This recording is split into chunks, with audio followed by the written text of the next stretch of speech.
একটি বিশেষ অভিযান আমরা পরিচালনা করি। আমার নেতৃত্বে অভিযানটি পরিচালিত হয় এবং আমাদের সুনির্দিষ্ট গোয়েন্দা তথ্যের ভিত্তিতে সাতছড়ি রিজার্ভ ফরেস্টের গভীর অরণ্যের ভেতর থেকে আমরা 6টি পিস্তল, 7টি ম্যাগাজিন এবং 22 রাউন্ড বিভিন্ন ধরনের অ্যামুনিশন জব্দ করতে সক্ষম হই। প্রাথমিক তথ্য অনুযায়ী আমাদের কাছে যে তথ্য আছে সেটা হচ্ছে ডাকাতি বা অন্যান্য সন্ত্রাসী বা নাশকতামূলক কর্মকাণ্ড করার জন্য এই অস্ত্রগুলো এখানে পুঁতে রাখা হয়েছিল।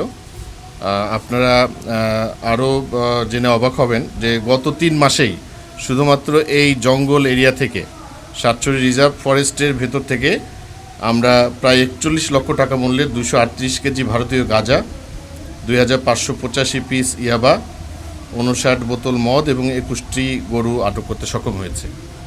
আমরা এটা আসলে গোয়েন্দা তথ্যের ভিত্তিতে করা, আমরা কাউকে আটক করতে পারিনি, কিন্তু এই সমস্ত সন্ত্রাসী কর্মকাণ্ডের হোতা অস্ত্র যারা এগুলো এখানে রেখেছে তাদের যারা মূল হোতা তাদেরকে শনাক্ত করার জন্য আমাদের গোয়েন্দা তৎপরতা অব্যাহত আছে এবং আমরা অন্যান্য আইনশৃঙ্খলা রক্ষাকারী বাহিনী এবং গোয়েন্দা সংস্থা যারা আছে তাদের সবার সাথে এটা নিয়ে কাজ করছে।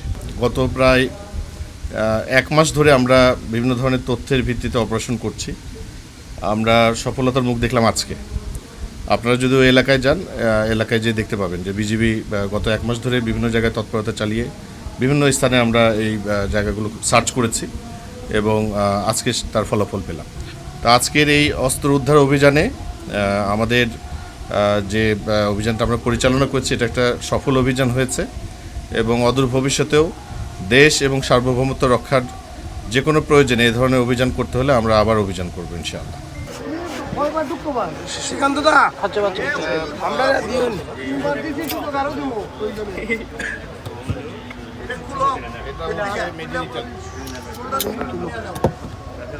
এগুলো হচ্ছে ইম্প্রোভাইজড করা আর এখানে